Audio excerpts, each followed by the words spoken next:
Beaucoup de gens pensent qu'un bon film est un film qui nous transmet des émotions positives.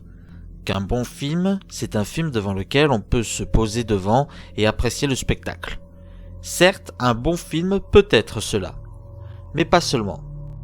Un bon film, c'est un film qui techniquement a toutes les caractéristiques réussies. Mais un très bon film, c'est un film qui a su te faire avoir des réactions qu'il voulait que tu aies. Et un excellent film, c'est un film qui te fait réellement vivre des émotions.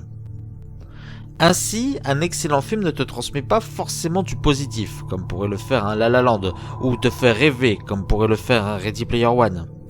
Un excellent film peut te faire cauchemarder, te déranger, te bousculer au point que, quand tu en sors, tu peux te sentir épuisé. Par exemple, je n'ai jamais caché le fait que Midsommar était un excellent film. Pourtant, quand j'en suis sorti, j'étais affaibli, car ce film m'avait maintenu la tête sous l'eau pendant tout le long du visionnage. Depuis que je tente de creuser au mieux ma cinéphilie, j'ai vu des films qui m'ont provoqué des émotions différentes, de la plus douce rêverie au cauchemar le plus sombre. Mais il n'y a qu'un seul film. Un seul qui m'a terrorisé. Un film dans lequel je suis phobique. Un film qui m'a tellement traumatisé que même lors de mes plus récentes tentatives, j'ai refusé de le voir, me trouvant à chaque fois un prétexte pour faire autre chose. Ceux qui me connaissent le savent, je ne suis pas un passionné de cinéma d'horreur ou de cinéma d'épouvante. Je sais que beaucoup de vidéastes aiment s'afficher comme des grands connaisseurs du cinéma d'horreur, notamment par exemple en faisant leurs vidéos sur comment ils ont découvert le cinéma d'horreur à travers des films, mais ce n'est pas mon cas. Et ma non-passion envers ce genre cinématographique vient plus de la période dans laquelle je l'ai connu. En effet, en général, on aime voir des films d'horreur pendant l'adolescence. Et pendant mon adolescence, disons que j'étais dans la période post-Scream de Wes Craven. Avant de vous enflammer, je ne dis pas que Scream est un mauvais film. Scream est un film d'horreur à prendre au second degré, une sorte de pastiche du film d'horreur. Et oui, en le visualisant sous cet angle, il peut effectivement être un film intéressant. Seulement, s'il y a bien une règle à laquelle le cinéma d'horreur n'échappe pas, c'est que lorsqu'une recette au cinéma marche, il y a plusieurs petites copies de cette même recette qui se font avec beaucoup moins de talent. Et si Scream était un film à prendre au second degré, les films qui ont copié sa recette ont été faits au premier degré. De quel genre de film d'horreur je parle ? Oh, vous savez, des films du style Souviens-toi l'été dernier, Mortel Saint-Valentin, Urban Legends, toute la saga des Destinations Finales, La Maison de Cire avec Paris Hilton. Et encore, je suis gentil, je vous épargne toutes les suites d'Halloween et de Leprechaun. En bref, pendant mon adolescence, âge à laquelle on apprécie de regarder des films d'horreur pour le plaisir, le cinéma d'horreur était dans une période assez crasse de médiocrité. Et il faudra attendre 2008 pour que enfin je me réconcilie avec le genre, en regardant notamment Rec de Jaume Balagueró et Paco Plaza. Réconciliation avec le genre qui se concrétisera lors de mon visionnage de Conjuring de James Wan. Mais avant tout ça, avant même ma période adolescente, il y a eu d'abord un film. Et avant d'aborder ce film, parlons de Sam Raimi. Sam Raimi est un réalisateur qui se passionnait pour le cinéma très jeune. Ce fut à 22 ans qu'il réalisa son premier film, à savoir Evil Dead, film qui fait partie des deux sagas à le propulser sur le devant de la scène. Après avoir réalisé quelques films, en plus des deux Evil Dead suivants, comme Intuition, Mort au vif ou Un simple plan, il réalisa la trilogie Spider-Man avant de terminer sa carrière avec Jusqu'en Enfer et Le Monde Fantastique d'Oz. Depuis, il est surtout producteur, finançant des films comme le remake d'Evil Dead de Fede Alvarez ou Crawl d'Alexandre Aja. Et pour ne rien vous cacher, Sam Raimi n'est pas un réalisateur que j'affectionne particulièrement. Je ne nie pas que c'est un auteur, c'est un réalisateur qui a son propre style, comme là par exemple à Tim Burton, mais contrairement à Tim Burton justement, le style de Sam Raimi ça ne touche pas vraiment chez moi. Après, je dis pas que c'est un mauvais réalisateur. J'ai beaucoup aimé Le Monde Fantastique d'Oz, Jusqu'en Enfer ou Darkman. Mais après, il y a certains de ces films... Comment vous dire que j'ai un profond mépris pour la saga Spider-Man. Team Mark Webb. Mais bon, ne parlons pas de cette saga stupide. Je ne suis pas là pour parler de la filmographie de Sam Raimi, mais pour parler d'un film en particulier. Un film pour lequel j'ai développé une sorte de phobie. Son tout premier film en fait.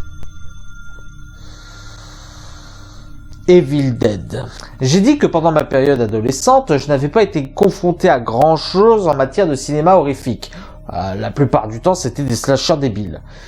Sauf que Evil Dead, je l'ai découvert quand j'étais enfant. Je l'ai vu à l'âge de 8 ans, pendant une soirée cinéma, chez un oncle à moi. Merci tonton. Enfin, vu, c'est un grand mot. Je me suis caché les yeux pendant le moment de la première possédée, et je les ai pas ouverts, tout s'est fait au son pour moi. Et malgré tout, ça a déclenché quelque chose. Quelque chose d'inattendu. Comme je vous l'ai dit, j'ai vu les Evil Dead originales quand j'étais gosse, et forcément, ça m'a laissé un traumatisme. Mais malgré tout, j'ai quand même voulu aller voir le remake qui a été fait en 2013. Et le remake était pourri. Non, mais vraiment, vraiment pourri. Et quand je me suis vu le remake, je me suis dit, si c'est ça Evil Dead, je peux aller me le visionner sans problème. Et vous savez quoi? Impossible à le regarder. Je n'arrivais tout simplement pas à le visionner de bout en bout. Et je m'arrêtais très souvent au tout début du film. Il a fallu que je visionne ce film en compagnie d'une amie pour enfin pouvoir en parler. T'es sûr que tu veux faire ça, hein? Oui, t'inquiète, ça va aller. Je pourrais pas dire que je t'aurais pas prévenu, hein? C'est parti. Ce fut difficile, mais j'ai fait preuve de courage. Au secours! Mais tu vois, je t'avais dit qu'il fallait pas forcer, alors... Toujours raison. Je suis resté digne jusqu'au bout. Tu peux me passer notre peluche? Et je n'ai jamais eu la tentation de céder. Bon ça va, tu peux le faire, t'es grand maintenant. Oui. Et j'ai enfin terminé le visionnage de ce film, La tête haute.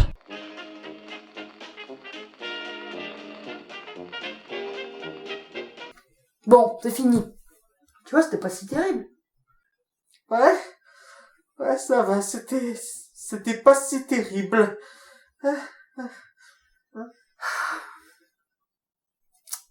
31 ans. Bon, en vrai, ça ressemblait plus à ça.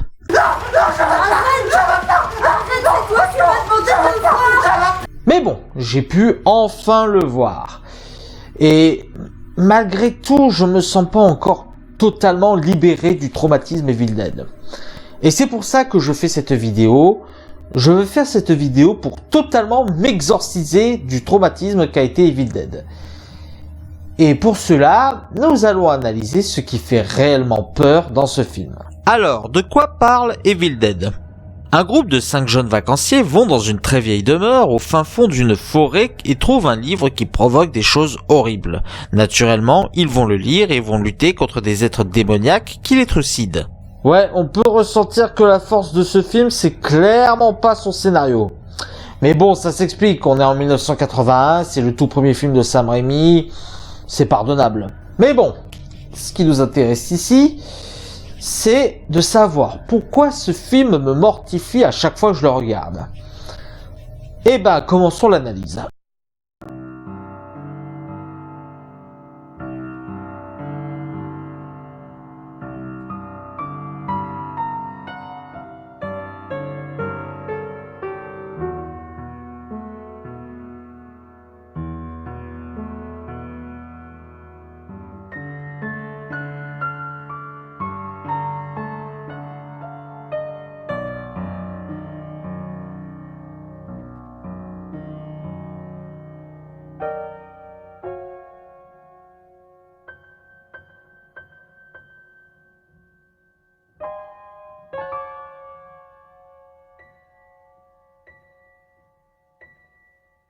S'il y a bien une chose qui m'a marqué lors de mon revisionnage de Evil Dead, c'est le son. Ouais, j'avais fait clairement une erreur en tentant de me protéger la vue quand j'étais gosse, parce qu'en réalité, le son dans Evil Dead est extrêmement important.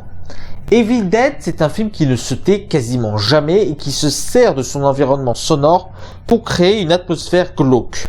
Quand on écoute les sons de ce film, on se rend compte que le mixage sonore a poussé chaque bruit, chaque sonorité à son maximum, quitte à faire de la saturation.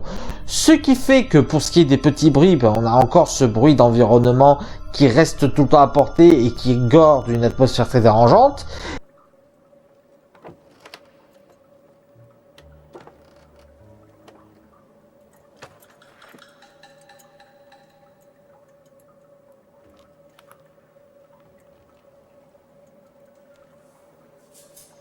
Et alors, quand le bruit est au premier plan, il sature.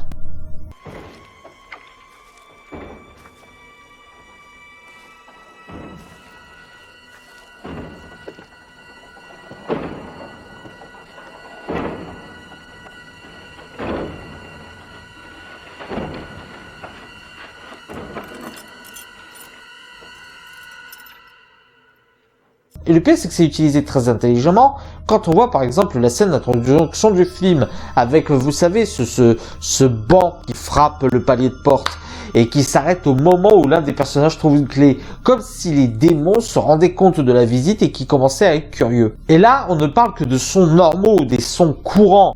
Alors je vous raconte pas ce que ça donne quand il s'agit des sons des démons ou des possédés.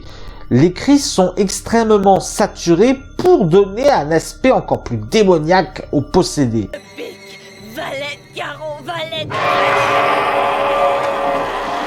Pourquoi avez-vous interrompu notre sommeil? Pourquoi nous avez-vous tiré des larmes?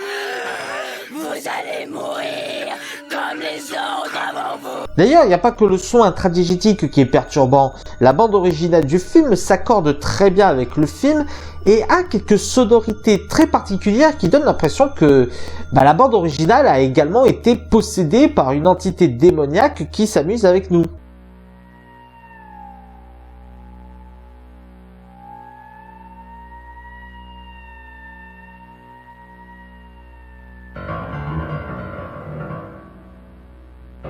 Donc si on combine un film qui ne se tait jamais en termes de son et une musique stressante, ça nous donne une atmosphère horrifique assez particulière. Mais il n'y a pas que l'aspect sonore qui est absolument répugnant chez ces démons.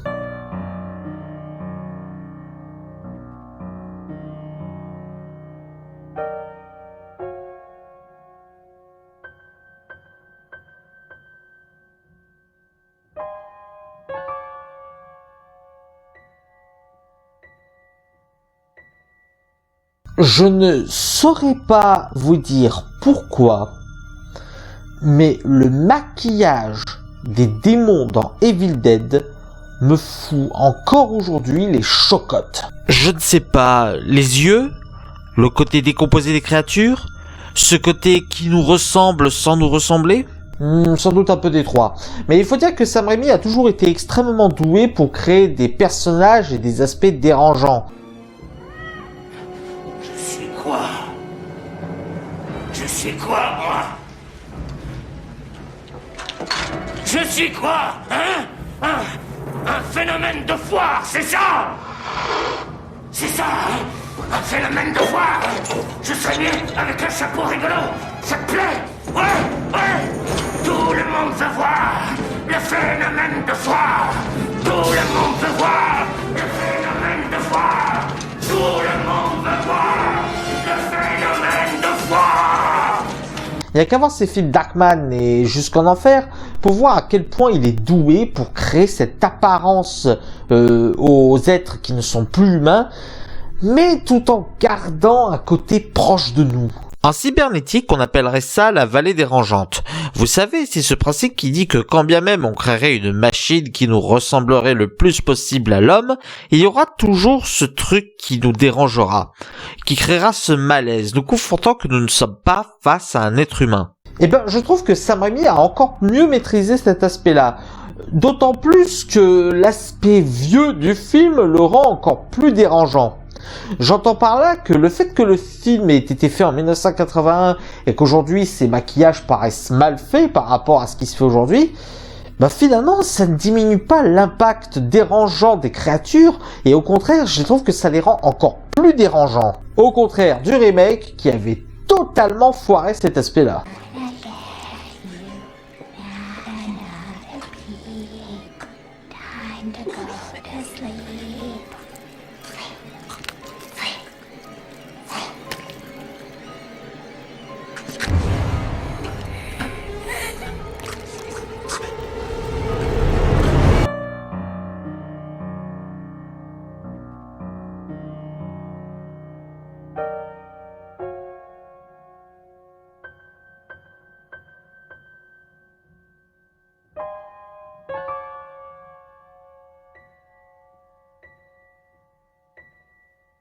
Comme je l'ai dit, Sam Raimi a toujours été très doué pour créer des aspects dérangeants.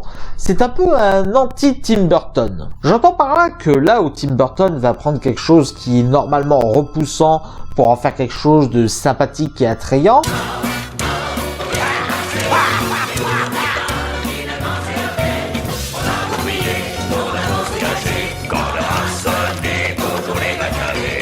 Sam Raimi, lui, va prendre quelque chose qui ne devrait pas nous effrayer, quelque chose qui peut être du quotidien, et va lui donner un aspect très malaisant.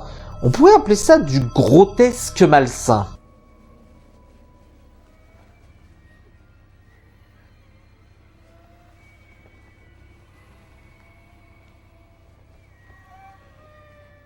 La scène de viol par les branches d'arbres est totalement insoutenable pour moi. Et la scène des cartes qui se devinent est un très bel exemple de montée en tension où tu serres les fesses. Dame de pique. 4 de cœur. 8 de pique.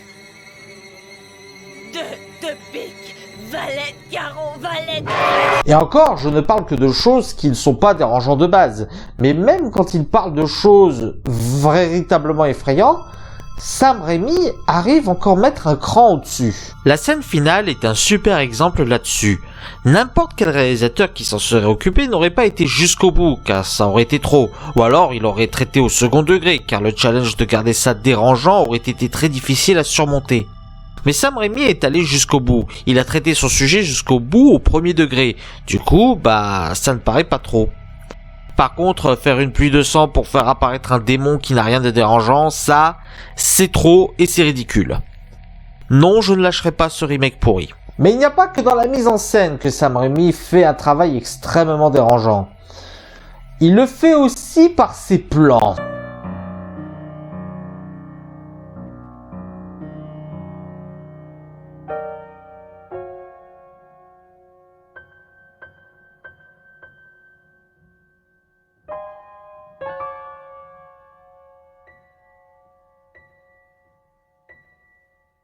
Les plans dans Evil Dead sont brillamment composés. Tout le long du film, on retrouve deux types de plans. D'abord, nous avons le plan subjectif, avec de grosses guillemets. Je précise les guillemets car en soi, la plupart de ces plans sont extradiégétiques. La plupart en tout cas. Mais sans être totalement subjectifs, les plans en question nous donnent une vision très explicite de la position du démon, de sa traque, notamment quand il poursuit les personnages. Ce qui a donné par ailleurs l'un des plans iconiques du film.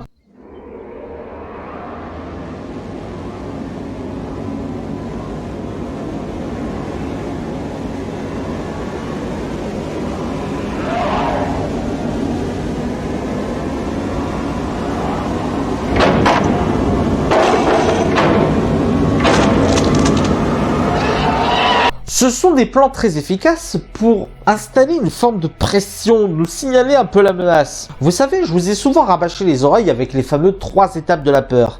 On peut dire que cette manière de filmer une espèce de plan semi-subjectif du démon, on pourrait appeler ça la manière de remplir l'étape 1, une annonce subtile de la menace.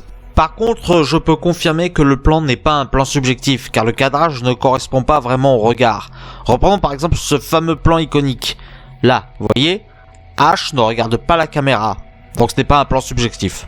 Le deuxième type de plan, ce sont des plans fixes superbement composés qui sert en général un personnage sur un côté de l'écran pour pouvoir mettre sur le reste quelque chose de dérangeant, voire même un jumpscare. Et c'est d'autant plus composé que Sam Raimi arrive à tricher avec ses cadres.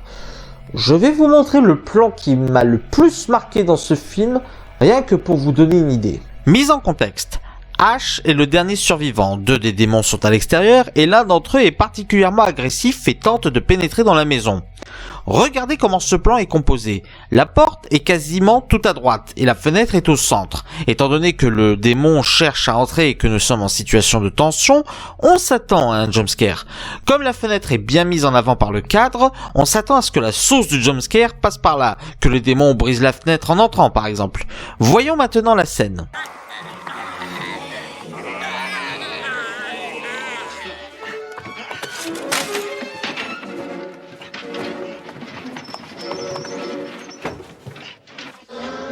Tout le génie de la scène et du cadre a été justement de créer cette attente pour nous feinter au dernier moment. Là, je suis calme, mais je vous jure que ce plan m'a fait hurler de terreur quand j'ai vu le film. Donc, une bande originale oppressante, des maquillages et des aspects dérangeants et des cadres effrayants. Il y avait beaucoup de quoi faire un carton d'horreur de ce Evil Dead. Mais au point que j'en devienne phobique, non, il y a forcément quelque chose d'autre, quelque chose qui a dû me marquer dans ce film, quelque chose de très personnel.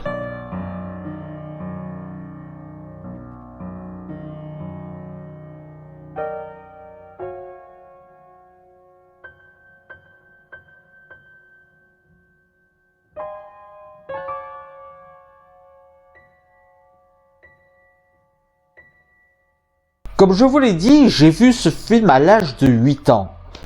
Et c'est clairement dans la balance quand on parle de ma phobie de ce film. Parce qu'un film, une peinture, un son effrayant, si on n'a pas été préparé mentalement à le recevoir,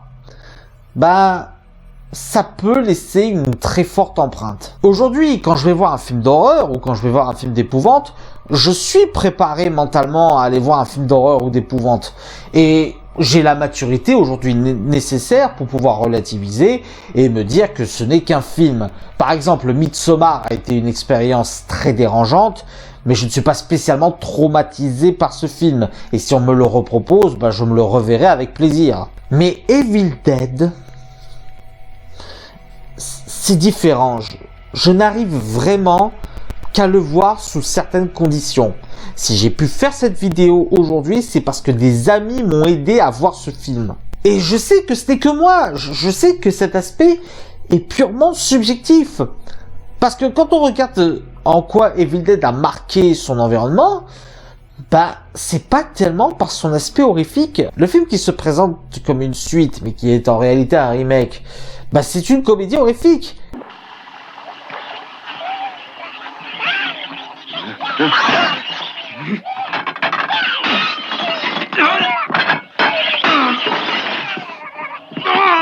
Et alors le 3 est encore plus explicite dans son aspect comédie.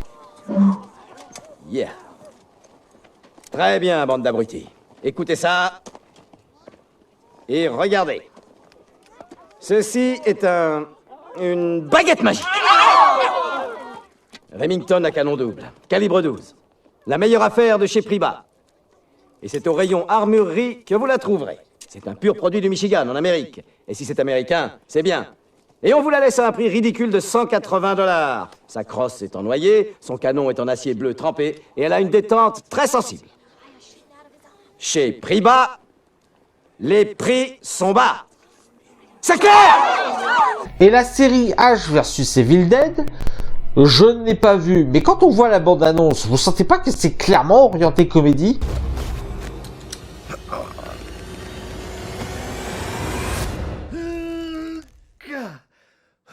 Yeah, looking good.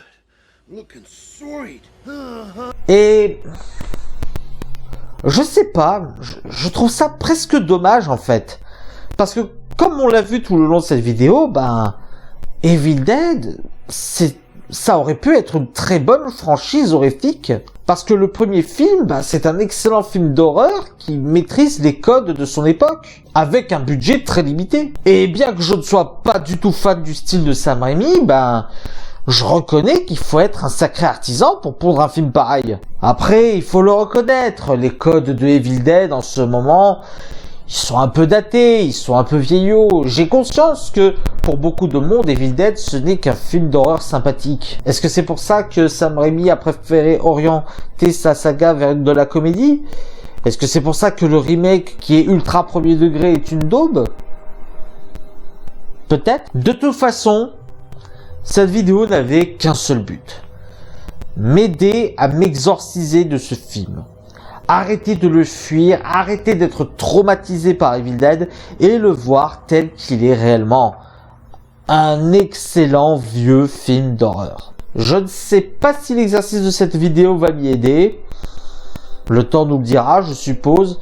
Mais je suis en tout cas très content de vous avoir partagé un émoi cinématographique. Voilà, c'était la vidéo sur Evil Dead, j'espère qu'elle vous aura plu. N'hésitez pas à mettre un pouce vers si c'est le cas et à partager sur les réseaux sociaux. D'ici là, allez au cinéma, ciao!